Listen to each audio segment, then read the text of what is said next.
우리 한사랑교회의 역사가 43년이 되었습니다.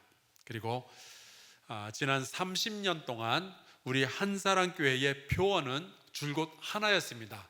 그 표어가 뭐였죠? 선교하는 교회입니다. 그런데 이 표어는 우리 교회의 표어이지만 또한 예수님께서 2000년 전에 그 제자들에게 주셨던 표어였습니다. 지난 2000년 동안 교회는 이 표어를 잊은 적이 없어요. 베드로도 바울도 그리고 그 이후로도 모든 교회는 이 선교라는 목표를 위하여서 지금까지 달려온 겁니다. 그리고 선교하는 교회라는 것은 제 인생의 목표이기도 합니다. 저는 8년 전만 해도 미국 오클라호마에 있는 그 미국인 교회를 담임하고 있었어요. 그 중에 그러는 도중에 주님의 부르심을 받아서 이 한사랑교회로 부임을 하게 되었죠. 그때 제가 그런 질문을 받았습니다. 목사님은 목회 철학이 뭡니까? 앞으로 한사랑교회를 어떻게 이끌 겁니까? 사실 그 질문은 그분들이 저에게 물어보기 전에 제가 제 자신에게 그리고 주님께 여쭈어봤던 질문이기도 합니다. 나는 앞으로 어떻게 해야 되는 거지? 나처럼 부족하고 나처럼 작은 사람이 어떻게 이렇게 큰 교회를, 이렇게 많은 성도를 내가 이끌 수가 있을까? 몇 달 동안을 제가 기도하며 주님께 묻고 또 물었어요. 저는 어떠한 길로 이 교회를 이끌어야 됩니까? 근데 시간이 지나면서 주님께서 기도하는 가운데 저에게 차근차근 하나씩 답을 주셨는데, 제가 가장 먼저 들었던 말씀이 이겁니다. 이 교회, 한사랑교회는 너의 교회가 아니라 나의 교회다. 이 교회 성도들은 너의 양이 아니라 내 양이다. 내 교회는 내가 이끈다. 담임 목사는 성도를 이끄는 사람이 아니라 나를 따라오는 사람이다. 와, 저는요 그 말씀을 들을 때 제 등에서 커다란 짐이 한 덩어리가 뚝 떨어지는 느낌이었어요. 그렇지, 이 교회는 주님이 이끄셔야지 내가 뭐라고 내가 이끌어. 그리고 시간이 지나서 또 주님께서 기도하는 가운데 저에게 이런 말씀을 주셨어요. 네가 가지고 있는 어떤 비전이나 너의 목회 철학을 이루기 위해서 교회가 있는 것이 아니라 교회의 목표를 이루기 위해서 네가 부름받은 거다. 여러분, 한사랑교회의 목표가 다시 한번 뭐죠? 선교하는 교회입니다. 뿐만 아니라 이 지구상의 모든 교회가 주님으로부터 받았던 그 사명이 바로 이 선교하는 교회예요. 여러분, 그것이 제가 이 교회에 부름을 받았던 이유입니다. 그래서 저는 정말 선교를 잘하고 싶어요. 더 넓고 더 깊게 선교하고 싶습니다. 그래서 몇 년 전부터 저는 제가 받은 이 선교의 사명을 조금 더 구체적으로 이렇게 스스로 말하고 또 표현하고 있습니다. 스크린에 띄워놓을 테니까 우리나라 말로 된 것만 같이 한번 읽어보도록 하겠습니다. 시작. 온 교회가 온 복음을 온 세상에. 사실 멋지긴 하지만 제가 만들어낸 말은 아니고요, 복음주의자들에서 선교 전략 연합인 로잔 운동에서 만들어낸 표현입니다. 근데 저는 이 말씀을 전적으로 제가 동의를 하고 내가 앞으로 가야 될 길이 저거구나라고 생각을 해요. 온 교회가 선교한다, 이 말은 딴 게 아니라 절대로 저 혼자서는 안 한다라는 뜻이에요. 이른바 물귀신 작전. 저 혼자서는 선교할 수 없고 혼자 해서도 안 됩니다. 목사나 아니면 우리 선교부의 부원이나 선교사들만 선교하는 것이 아니라 교회의 모든 성도가 함께 선교를 해야 하는 거죠. 더 나아가서 우리 한사랑교회만 선교하는 것이 아니라 우리 주변에 있는 수많은 교회들이 있는데, 뭐 장로교회, 침례교회, 순복음교회, 성결교회, 여러 교회들이 있는데 우리가 다 힘을 합하여서 한 분이신 예수 그리스도를 증거해야 되지 않겠는가 하는 것이 저의 생각이고 믿음이고 목표인 거예요. 그리고 온 복음, 온 교회가 온 복음을, 여러분, 이 온 복음이라는 말은 성경의 일부, 듣기 좋은 말만 전하지 않겠다라는 뜻입니다. 은혜의 말씀만 나누는 것이 아니라 사명의 말씀도 나눠야 되겠고, 구원의 말씀만 나누는 것이 아니라 이 세상을 향한 하나님의 준엄한 경고도 나누어야 된다라는 거죠. 감사의 말씀도 나누어야 되겠지만 회개의 말씀도 나누어야 할 줄로 믿습니다. 성경은요, 창세기부터 요한계시록까지 전부 다 하나님의 말씀인 줄로 믿습니다. 그렇다면 그 안에 버릴 말씀은 하나도 없는 거예요. 그래서 온전한 복음, 온 복음을 우리가 먼저 듣고 받고 믿어서 그 복음을 전해야 되는 줄로 믿습니다. 그게 제가 하고 싶은 일인 거예요. 마지막으로 온 세상에게, 이 말은 모든 나라라는 뜻입니다. 여기 우리 미얀마에서 온 우리 에스더 무 선교사님도 계시고요. 제가 3주 후에는 그 아프리카와 중동의 그 무슬림 국가에서 선교하시는, 목숨을 걸고 선교하시는 선교사님들을 프랑스에 모아서 제가 그분들에게 하나님의 말씀을 가르치고 또 훈련하는 기간이 있습니다. 여러분께서 이거 위해서 좀 꼭 기도해 주시길 바라요. 또 8월 달에는 제가 우간다에 가서 우간다의 청년들을 가르치며 너희가 이 아프리카 땅을 살려내라, 너희가 기도해야 된다, 너희가 복음을 전해야 된다, 제가 말씀을 전할 거예요. 여러분, 우리가 모든 나라에 복음을 전해야 되는 교회인 줄로 믿습니다. 그런데 이 온 세상이라는 말은 모든 나라를 뜻하기도 하지만 또한 우리의 삶에, 우리의 인생에 있는 모든 삶의 영역을 의미하기도 합니다. 가정이라는 영역, 교육이라는 영역, 문화라는 영역, 그리고 직장이라는 영역, 모든 영역에 복음이 들어가야 할 줄로 믿습니다. 그래서 내일부터 필리핀 마닐라에서 전 세계 복음주의자들이 모여서 글로벌 워크플레이스 포럼이라는 것을 열게 됩니다. 일터에서도 복음이 작동되도록 하자라는 이야기예요. 거의 3,000명 정도가 모이는데 저는 한국 대표로 참여하기 위해서 이 예배 마치면은 이제 바로 또 공항으로 가야 됩니다. 여러분, 복음은 이 교회에서만 말해지는 것이 아니라 우리 성도들의 입에서만 말해지는 것이 아니라 우리의 삶의 모든 영역, 가정과 교육과 문화와 정치와 경제에서도 반드시 말해줘야 되고 작동해야 될 줄로 믿습니다. 그렇다면 온 교회가 온 복음을 온 세상에 전하기 위해서는 우리가 듣고 믿고 전하는 복음이 무엇인지 먼저 좀 알아야 되지 않겠어요? 그래서 오늘부터 시작해서 이제 가을이 오기까지 이 복음에 대해서 하나하나 여러분과 좀 같이 나누려고 합니다. 오늘은 그 첫 번째 시간인데 아마 이 말씀이 좀 난이도가 높을 것 같습니다. 저는 이렇게 설교할 때 어려운 말씀 꼭 제가 좀 어렵다라고 말씀을 드리잖아요. 말씀이 좀 난이도가 높지만 우리 한사랑교회 성도들이면 충분히 이 말씀을 이해하시고 또 소화할 수 있다라고 생각을 해요. 왜냐하면 수준이 높으시니까. 오늘 우리가 읽은 마가복음 1장 15절에 이런 말씀이 있습니다. 때가 찼고 하나님의 나라가 가까이 왔으니 회개하고 복음을 믿으라.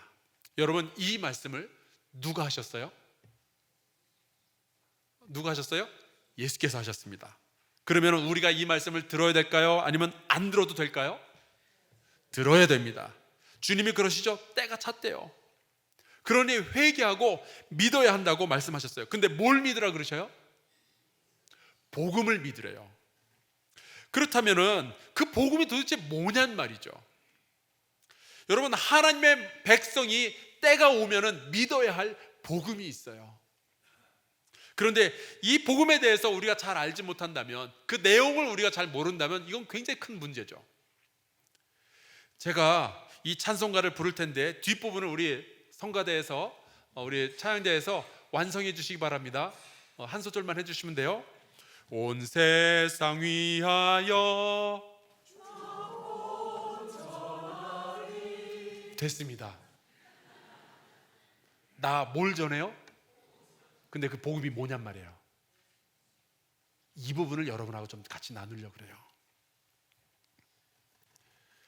우리 서로 대답은 하지 말고, 절대로 대답은 하지 마시고 양옆으로 굉장히 좀 궁금하다는 표정, 눈빛을 가지고 물어만 볼게요.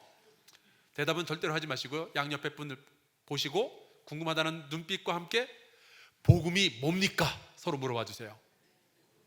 대답은 하지 마시고요.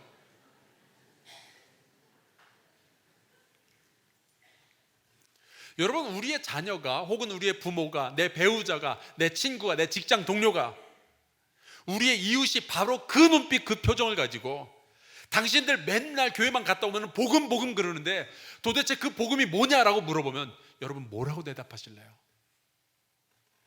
우리 뭐 내용이 있어야 되지 않겠어요?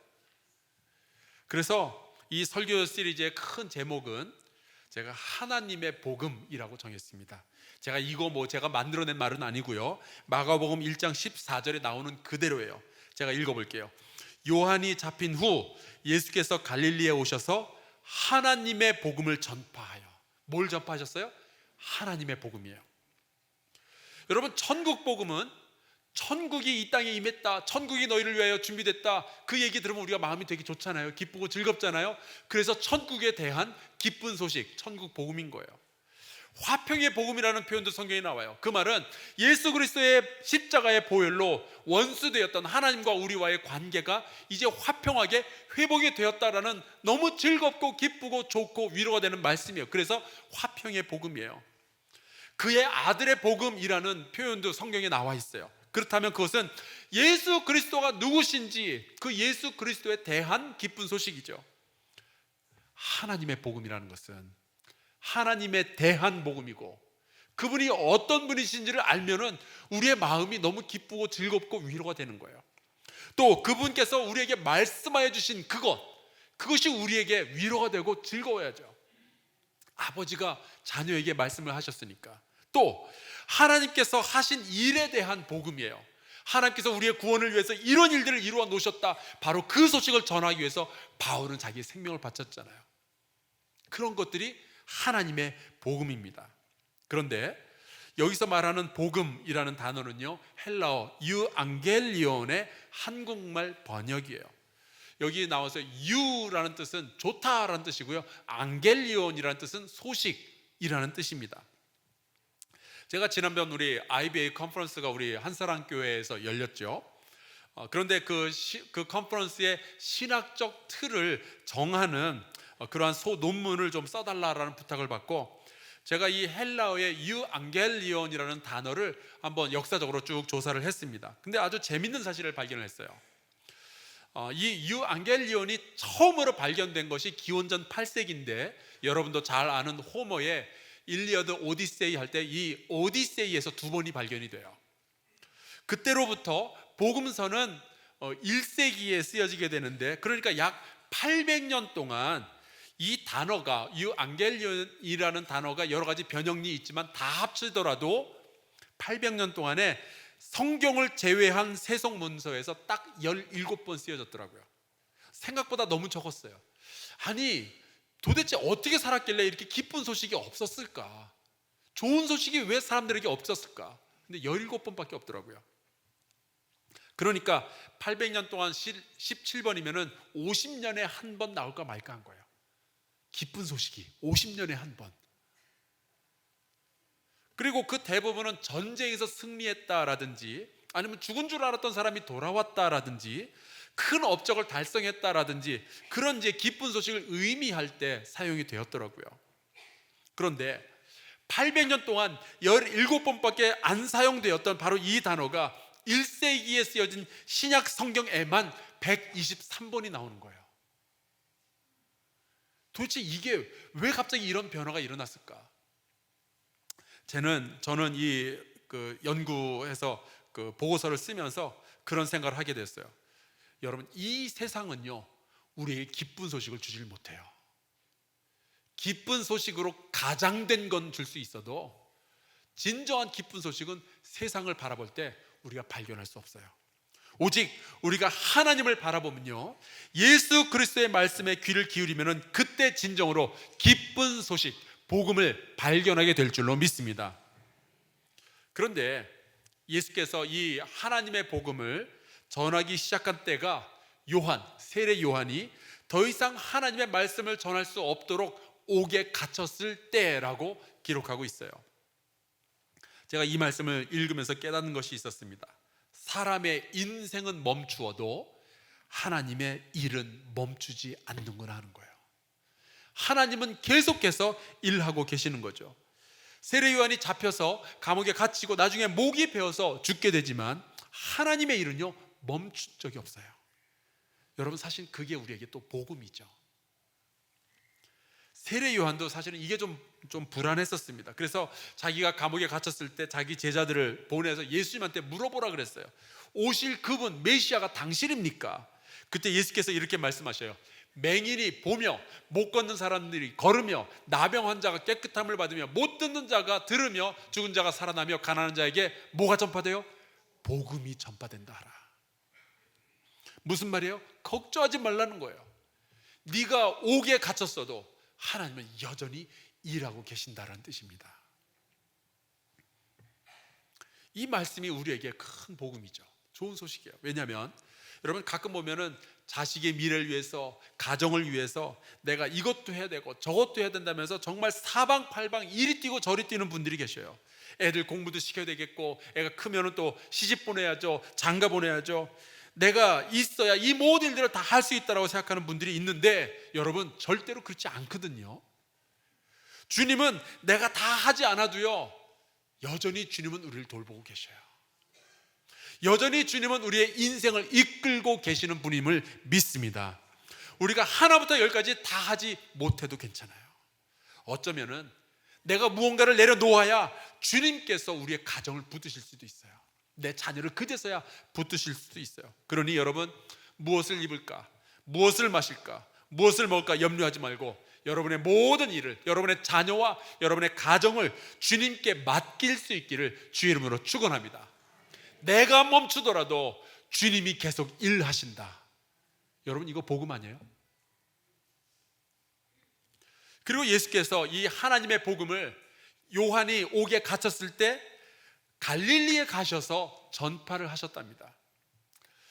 제가 이 말씀을 읽고서 또 하나 또 깨달은 것이 있었어요. 여러분 갈릴리는요, 이스라엘이라는 나라에 있어서 갈릴리는 되게 촌구석이에요. 이스라엘의 수도가 예루살렘인데, 예루살렘에서 북쪽으로 가장 멀리 가야 이 갈릴리라는 지역이 나옵니다. 아주 촌구석 중에 촌구석이에요. 아마 그 대한민국의 서울이 있으니까 서울에서 가장 그 멀리 떨어진 촌구석이라면 어딜까요? 함안 정도 되려나?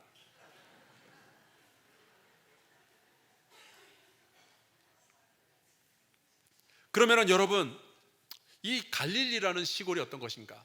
여러분 가운데 혹시 서울에서 태어나신 분 계십니까? 한번 손 들어보시겠어요? 서울에서 태어났다. 예. 그리고 난 서울에서 지금까지 살아왔다. 그럼 제가 물어볼게요. 시골의 정의가 뭐예요? 서울이 아닌 곳.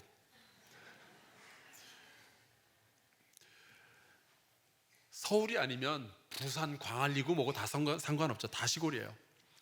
제가 예전에 성남에 있는 한 교회로 말씀을 전하러 갔었는데, 사실 그때 저는 성남이라는 데를 처음으로 가봤어요. 그냥 시골이다라고 생각을 했는데 가서 보니까 웬걸요, 막 20층짜리 고층 아파트에 엄청나게 큰 막 빌딩들이 여기저기 막 세워져 있는 거예요. 그래서 그 말씀을 다 전한 다음에 그 성남에서 목회하시는 그 목사님에게 제가 이렇게 말했어야 되는 건데, 성남에 이렇게 큰 빌딩들이 있는 걸 보니 여기도 도시인가 봅니다. 제가 그렇게 말했어야 되는 건데, 아니 어떻게 이렇게 시골에 큰 빌딩들이 있어요? 제가 얘기를 그렇게 한 거예요. 굉장히 기분을 안 좋아하시더라고요. 여러분, 근데 갈릴리는 그런 수준도 아니었어요. 완전 시골. 어느 정도 시골이냐? 요한복음 7장 52절에 보니까 바리새인들이 이런 이야기를 합니다. 찾아보라, 갈릴리에서는 선지자가 나지 못하느니라. 여러분, 이게 갈릴리 지역을 무시하는 말이에요? 존중하는 말이에요? 무시하는 거예요. 완전 무시하는 거예요. 그 갈릴리 지역에는 하나님의 말씀을 전할 사람도 없고 하나님의 말씀이 들어가지도 않으니까 거기서 선지자조차도 안 나온다는 이야기예요. 없었다는 얘기예요. 그동안에 찾아봐라, 그 동네에서 선지자가 나온 적이 있는지.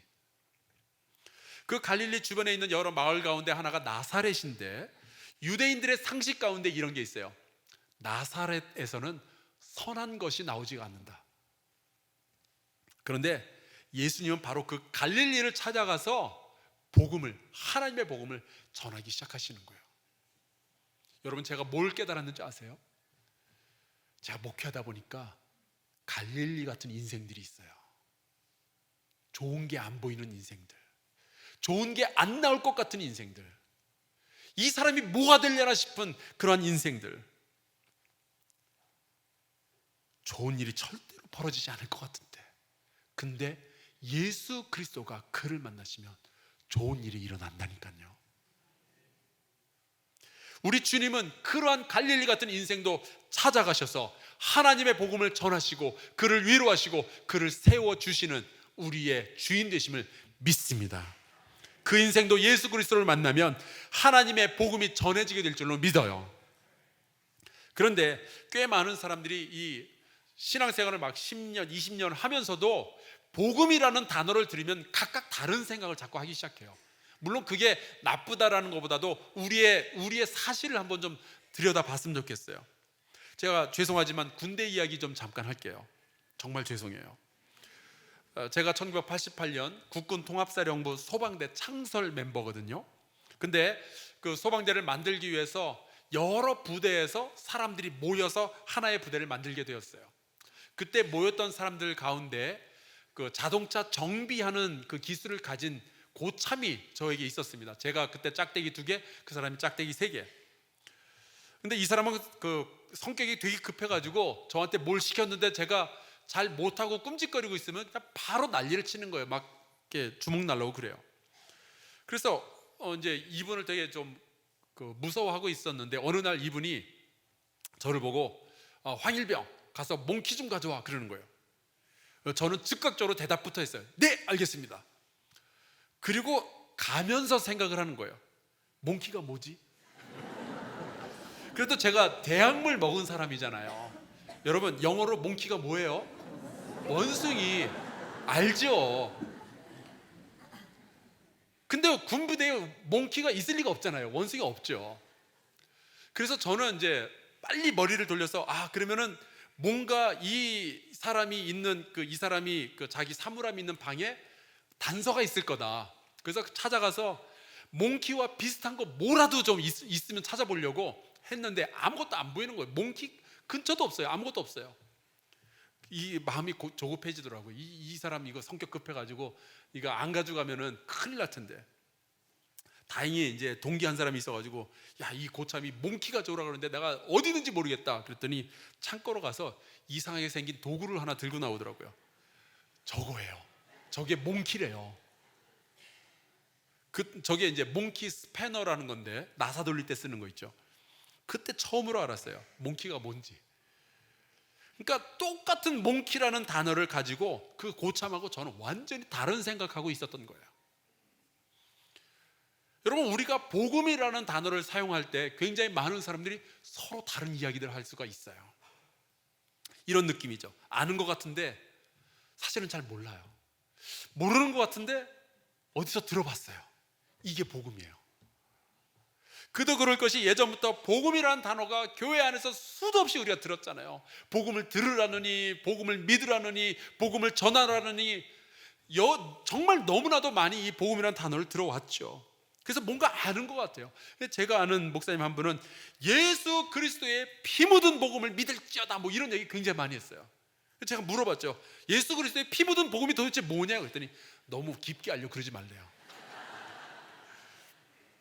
그 표현 자체는 되게 뭔가 비장하고 뭔가 거룩하고 뭔가 있을 것 같은데 구호는 있지만 내용이 없는 거예요.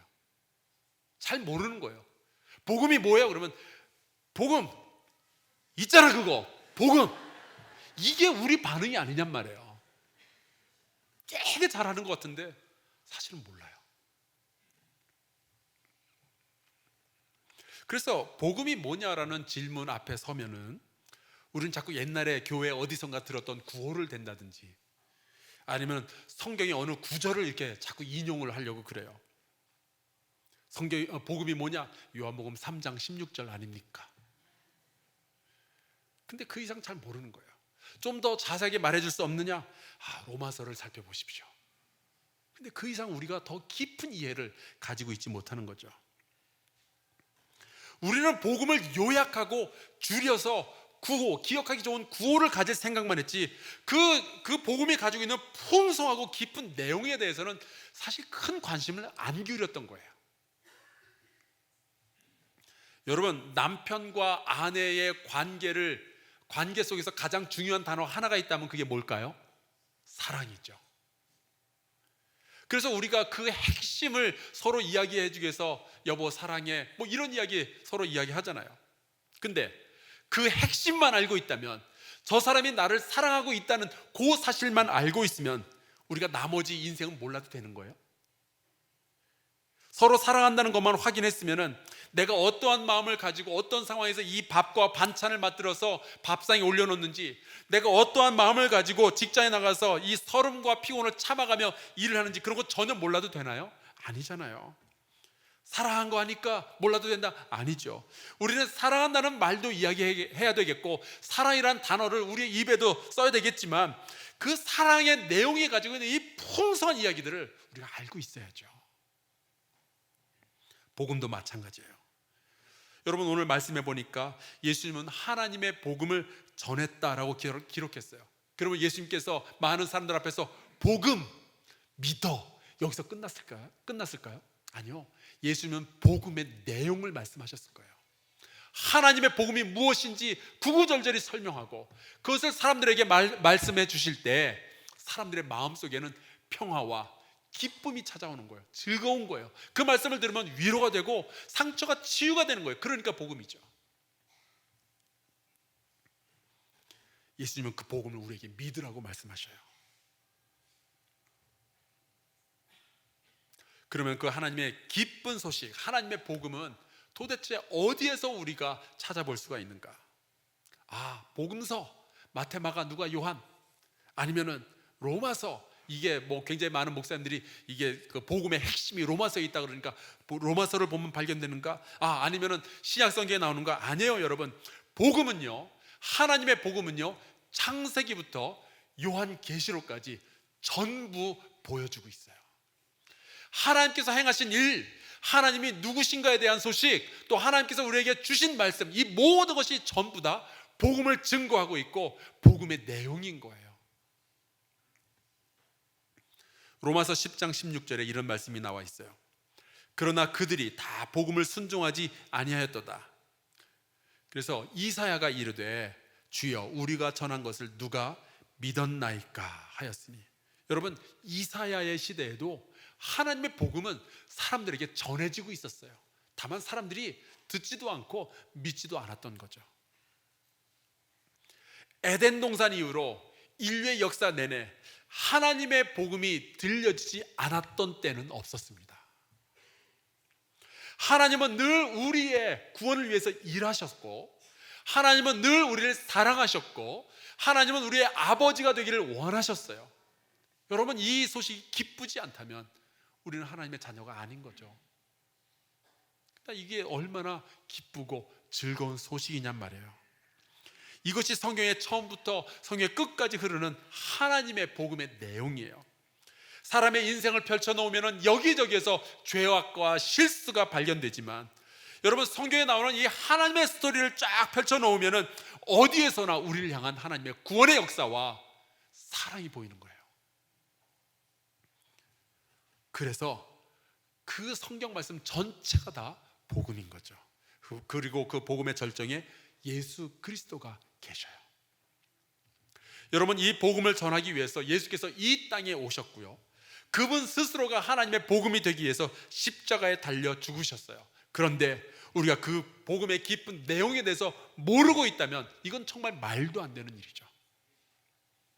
주님의 목숨과 바꿨기에 우리가 들을 수 있었던 복음인데, 여러분, 이 복음을 듣고 믿을 수 있기를 주의 이름으로 축원합니다. 그리고 시간이 되었을 때 여러분이 이 복음을 또한 누군가에게 전해줄 수 있기를 소원합니다. 온 교회가 온 복음을 온 백성, 온 땅, 온 나라에 전할 수 있기를 주의 이름으로 축원합니다. 혹시 복음이라는 단어가 들어간 구호나 성경 구절에 대해서는 익숙하지만 복음의 내용에 대해서는 깊이 알지 못했던 분들, 우리 이제 앞으로 가을이 오기까지 함께 기도하면서 성경 전체에 펼쳐져 있는 하나님의 복음에 대해서 같이 나눌 수 있기를 바라요. 성경은 그 하나님의 복음을 우리가 발견할 수 있도록 우리에게 주어진 책입니다. 이 책이 우리에게 있다는 것 자체가 우리에겐 복음 아닌가요? 우리가 기대하는 마음을 가지고 앞으로 우리가 함께 나눌 이 복음에 대해서 귀를 열었으면 좋겠어요. 여러분과 찬송가 200장 좀 같이 부르고 기도하면 좋겠습니다. 이 성경은요, 생명의 말씀이에요. 여기에 하나님의 복음이 있어요.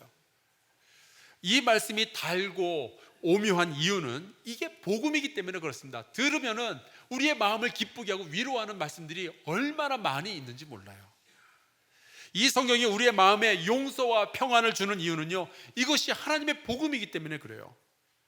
주님은 우리가 이 복음을 듣고 믿고 전하기를 원하십니다. 우리 같이 이 찬송가 부르고 기도합시다.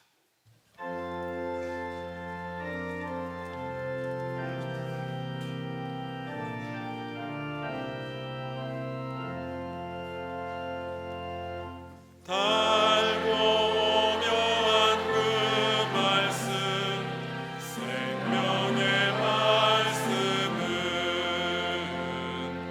귀한 그 말씀 진실로 생명의 말씀이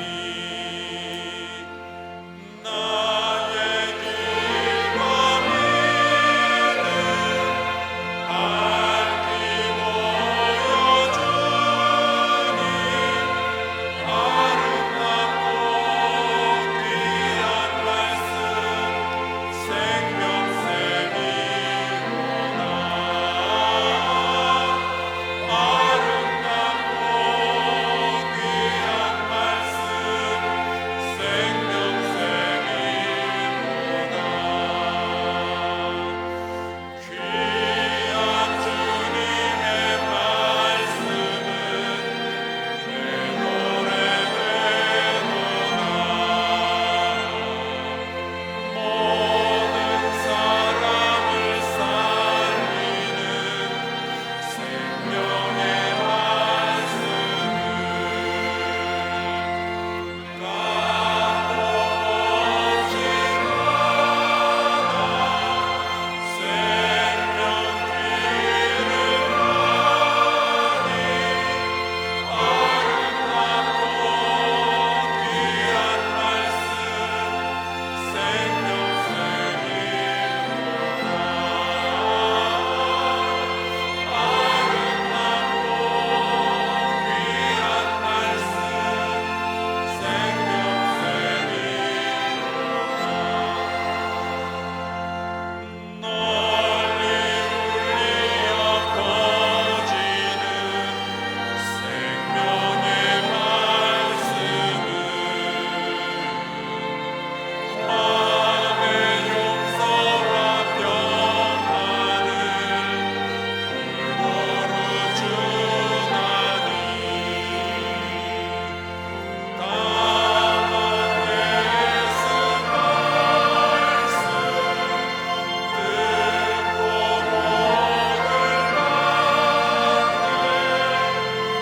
받네 아름답고 귀한 말씀 생명샘이로다. 아름답고 귀한 말씀 생명샘이로다. 우리 같이 좀 동성으로 기도했으면 좋겠어요. 주님, 이 하나님의 복음의 풍성한 내용을 우리가 깨달아 알게 하여 주옵소서. 이 복음을 듣고 믿고 또 전하는 일에 우리 한사랑교회를 사용하여 주옵소서. 앞으로 듣게 될 이 하나님의 복음에 대해서 기대할 수 있도록 허락하여 주시고 잘 알게 하여 주시고 우리의 인생에도 더 기쁘고 감사한 일들이, 복음의 일들이 일어나게 하여 주옵소서. 우리 같이 동성으로 기도합시다. 여호와 하나님 아버지, 주께서 우리와 함께 하심을 감사합니다. 하나님 아버지, 우리 복음 전한다고 그렇게 이야기했는데 정작 하나님 아버지 이 복음의 내용에 대해서 그 깊고 그 풍성한 하나님의 복음을 잘 알지 못했던 것 하나님 용서해 주시고, 하나님 이제 하나님의 말씀 잘 배우게 하여 주시옵소서. 하나님 아버지, 주의 말씀이 우리 가운데 기쁨을 주는 그런 말씀이 되게 하여 주옵소서. 그러신 여호와 하나님 아버지, 우리의 연약감을 채우신 하나님의 말씀, 우리의 죄악됨을 용서하신 하나님의 말씀, 하나님 아버지 우리의 반역감을 사랑으로 다시 붙들어 주시는 하나님의 말씀, 하나님께서 행하신 일들, 하나님께서 이루어놓으신 모든 일들, 하나님께서 아버지로 계시는 분들, 하나님 우리가 배우고 깨닫고 이것을 기쁨으로 받아들일 수 있도록 주여 주께서 이렇게 역사의 시간을 가지는 소원하고 원합니다. 내 아버지 하나님이여, 주께서 저희 모두를 도와주십소서. 내 아버지 주께서 함께 하시길 간절히 소원하고 원합니다. 주님, 내 아버지께서 이끌어 주시며 하나님 이 말씀 잘 증거하겠습니다. 하나님이여, 우리 성도들이 듣게 하여 주시옵소서. 하나님 고맙습니다. 우리에게 성경을 주시고 창세기부터 요한계시록까지 하나님께서 우리의 구원을 위하여 이루어 놓으신 모든 일들에 대하여, 하나님이 우리를 얼마나 사랑하시는지에 대하여, 하나님이 우리의 아버지가 되심에 대하여 듣게 해주시니 감사합니다. 그 하나님의 복음이 여기에 있는데 우리가 그 복음을 믿게 하여 주시옵소서. 그 복음을 즐거워하게 하여 주시옵소서. 그리고 그 복음을 전하는, 선교하는 교회 성도가 되게 하여 주시옵소서. 이 복음의 은혜로움과 풍성함과 기쁨을 경험하게 하여 주시고, 내가 누군가에게 전할 복음의 내용을 가질 수 있도록 주님 역사하여 주옵소서. 예수 그리스도의 이름으로 기도하옵나이다. 아멘.